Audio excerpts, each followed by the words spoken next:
খুব দ্বিমত পোষণ করি, মানে আমার মনে হয় না যে ঠিক এই মুহূর্তে বিএনপির মতো একটি দলের কোনো ধরনের ভীতি কাজ করার কোনো কারণ আছে। এমনকি আওয়ামী লীগ ক্ষমতা আসলেও বিএনপির মতো দলের ভীতি কাজ করার কোনো কারণ নাই। এখানে টাকার ছড়াছড়ি, এখানে তো সততার কোনো উদযাপন নাই, এখানে তো মানুষের সাহসের বীরত্বের উদযাপন নাই, উদযাপনটা হয়ে যাচ্ছে কিন্তু পয়সার। তো ওই পয়সার কাছে হচ্ছে কি আমাদের সকল কিছু কিন্তু হেরে যায়। এটা কিন্তু খুব মানে মানে খুব দুঃখজনক একটা বাস্তবতা। এটা কিন্তু আমাদের সোসাইটির বাস্তবতা। আপনি যতই সংস্কার করেন, যদি এই মনস্তত্ত্বটা পরিবর্তন না করতে পারেন, এই যে বোধ থেকেও কাজ করতে হয়, বিনা পয়সায় কাজ করতে হয়, এই জিনিসটা মিসিং। এক, যেটা আমি বলবো যে ভীষণভাবে এই যে জুলাই পরবর্তী যে স্টুডেন্ট বলেন, এই যে কিছুক্ষণ আগে মেজর ইমরান ছিলেন, আমি ওনার সাথে ভীষণ রকমের দ্বিমত করি। উনি বলছিলেন যে এমনি এমনি টাকা দেয় না, এমনি এমনি কেউ কাউকে টাকা দেয় না। দ্রব্যমূল্যের দাম, সামনে রোজা আসছে, আপনি দ্রব্যমূল্যের দামের লিস্টটা দেখেন কি অবস্থায় আছে। ভ্যাট এই গত 1.5 বছরে, হাসিনা আপা আপনি নিশ্চয়ই জানেন, আমরা নিশ্চয়ই জুলাই থেকে কথা বলা শুরু করছি না, আমরা 2-3 বছর ধরে কথা বলে আসছি, তাই না?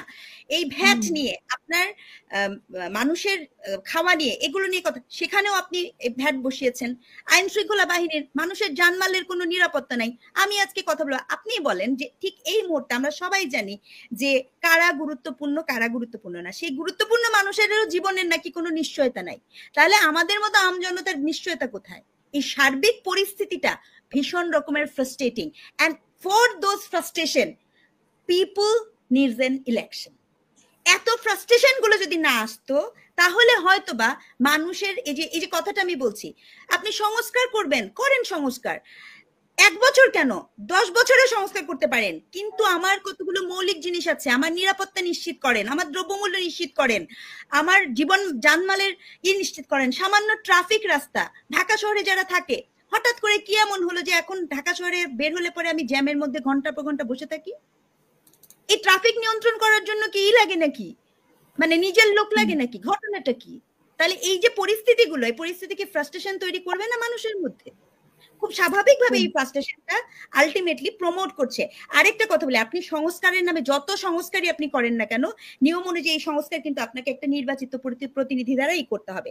আমি মনে করি তাড়াহুড়া করার কিছু নাই, এটা খুব সত্য কথা। তাড়াহুড়া করাটা একটা রাজনৈতিক সিদ্ধান্ত হতে পারে, যেহেতু আমি কোনো রাজনৈতিক দলের লোক না, আমি সেটা বলবো না। কিন্তু আমি এটাও বলছি, বর্তমান যে পরিস্থিতি আছে, সেই পরিস্থিতি একজন মানুষকে জানমালের নিরাপত্তা দিতে ব্যর্থ হচ্ছে।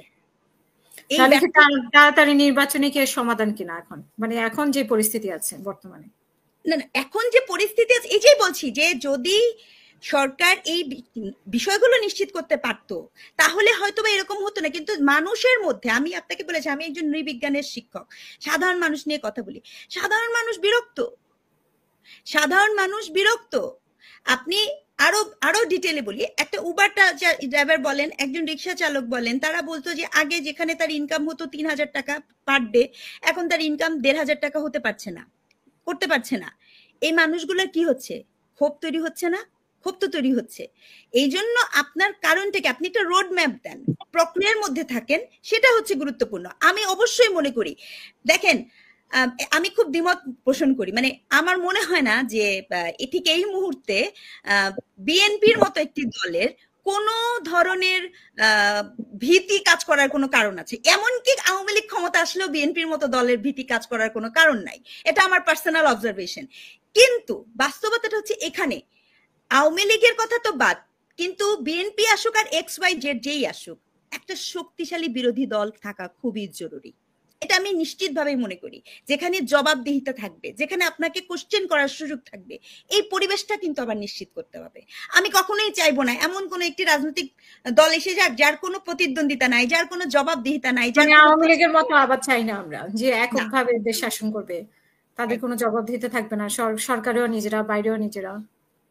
আসলে সত্যিকার অর্থেই বাংলাদেশের অভ্যন্তরীণ রাজনীতি বাংলাদেশের অভ্যন্তরে নাই।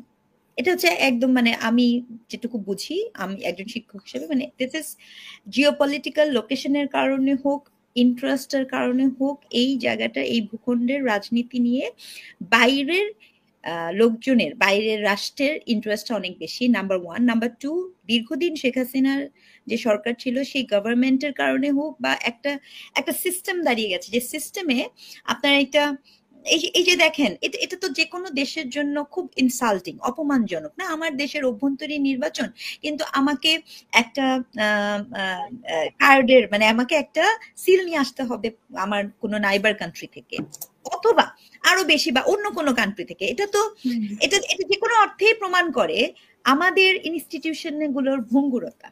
আমাদের যে ইনস্টিটিউশন গুলো আছে, ইনস্টিটিউশন গুলো এমন ভাবে ভঙ্গুর হয়েছে, এতটা কারাপ্টেড এবং এতটা ইরেসপন্সিবল। এই কথাটা আমি একটা কথা বলতে চাই, ইউনূস সাহেব নিয়ে না, আপনি XYZ যাকেই নিয়ে আসেন, বাংলাদেশের মানুষের একটা পরিবর্তন হওয়াটাও কিন্তু খুব জরুরি। এটা একজন সমাজবিজ্ঞানী হিসেবে আমার একটা বক্তব্য। বাংলাদেশের মানুষ কিন্তু ভীষণ রকমের মানে তার কিন্তু একটা আন্তরিকতা আছে, তার মধ্যে অনেক সম্ভাবনা আছে, কিন্তু এট দ্য সেম টাইম দায়িত্ববোধ বা দায়িত্ব নেয়া, এই জায়গাটাতে কিন্তু বাংলাদেশের মানুষের অনেক রিগোরাস পরিবর্তন দরকার। তো এই যে দুর্নীতি কারা করে, আমি আপনি সবাই, তো সবার কেন পয়সা লাগবে? আমি আসলে সত্যি বুঝি না। আমি যখন পিএইচডি করে এসে ফিরলাম 2015 থেকে, অদ্ভুত ভাবে দেখলাম যে মানে একটা একটা একটা শিক্ষার্থী, সে যত না ক্লাসে শিখতে চাচ্ছে, তার চেয়ে বেশি তার মাথার ভিতরে, মগজের ভিতরে ঢুকাই দেওয়া হয়েছে আমি কত টাকা পাবো। তো সবার উদ্দেশ্য হচ্ছে টাকা, এবং মানুষজন জানে না যে ঠিক কি পরিমাণ টাকা হলে আপনি নিজেকে সুখী বলতে পারেন বা আমি এখানে স্টপ করতে পারি। এই যে একটা চেতনা আমাদের মধ্যে ঢুকিয়ে দেওয়া হয়েছে। এবং আমি ওই যে যেহেতু গবেষণা করি এবং নিরপেক্ষ কথা বলার চেষ্টা করি, দেখেন যে কোনো পার্টি বলেন, এখানে টাকার ছড়াছড়ি, এখানে তো সততার কোনো উদযাপন নাই, এখানে তো মানুষের সাহসের, বীরত্বের উদযাপন নাই, উদযাপনটা হয়ে যাচ্ছে কিন্তু পয়সার। তো ওই পয়সার কাছে হচ্ছে কি আমাদের সকল কিছু কিন্তু হেরে যায়। এটা কিন্তু খুব মানে মানে খুব দুঃখজনক একটা বাস্তবতা। এটা কিন্তু আমাদের সোসাইটির বাস্তবতা। আপনি যতই সংস্কার করেন, যদি এই মনস্তত্ত্বটা পরিবর্তন না করতে পারেন, তাহলে কিন্তু ব্যাপারটা এরকম যায় না। যেমন মনে করেন এই যে আপনার শোটা, আমি বা কথা বলছি বা সার্ভার ব্যারিস্টার সারোসন কথা বলছেন, আমরা আগেও বলেছি আমরা কোন জায়গা থেকে বলছি, একটা দায়িত্বের জায়গা থেকে। তো আমাদের কথাটা এই জন্য বলেছি কারণ আমরা কিন্তু যখন শেখ হাসিনা ক্ষমতায়, তখনও নিজের চাকরি, নিজের পজিশন সবকিছু বাদ দিয়ে এসে কথা বলেছি। কেন করেছি? এক ধরনের কি বলবো, বোধ থেকে করেছি। এই যে বোধ থেকেও কাজ করতে হয়, বিনা পয়সায় কাজ করতে হয়, এই জিনিসটা মিসিং। এক, যেটা আমি বলবো যে ভীষণ ভাবে এই যে জুলাই পরবর্তী যে স্টুডেন্ট বলেন, এই যে কিছুক্ষণ আগে মেজর ইমরান ছিলেন, আমি ওনার সাথে ভীষণ রকমের দ্বিমত করি। উনি বলছিলেন যে এমনি এমনি টাকা দেয় না, এমনি এমনি কেউ কাউকে টাকা দেয় না, এমনি এমনি কেউ কাউকে পয়সা দেয় না। এমনি এমনি মানুষ জাকাত দিতে পারে, এমনি এমনি মানুষ একটা মসজিদ করতে পারে, বা একটা শিশুদেরকে খাওয়াতে পারে, বা পুণ্যবান কাজ করতে পারে, কিন্তু এমনি এমনি কোনো পলিটিক্যাল দলকে কোনো ইস্যুতে কেউ পয়সা দেয় না। এর পিছনে খুব সুস্পষ্ট উদ্দেশ্য থাকে। আমি যখন আপনার কাছ থেকে কোনো একটি কিছু গ্রহণ করি, আপনি যখন আমার ফান্ডার, তখন আপনি যাই বলেন সেটি মানতে আমি বাধ্য হয়ে যাই। এটা কি উদ্দেশ্যে দিতে পারে ছাত্রদেরকে? না না, আমি তো এটা তো প্রমাণ সাপেক্ষ বিষয়। এখন দিয়েছে এটা তো আমরা প্রমাণ করতে পারবো না, কাজে এই আলাপে তো আমরা দিচ্ছি, কেউ না কেউ তো দিচ্ছে তাদেরকে টাকা, তাদের তো ফিনান্স করছে কেউ।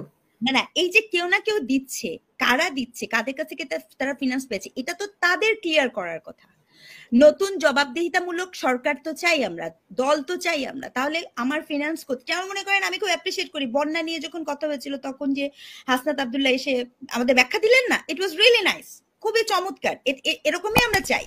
কিন্তু ঘটনা হয়েছে কি, পর্যায়ক্রমে এরকম বিষয়গুলা বারবার অনেকটা বেশি দূর চলে গেছে।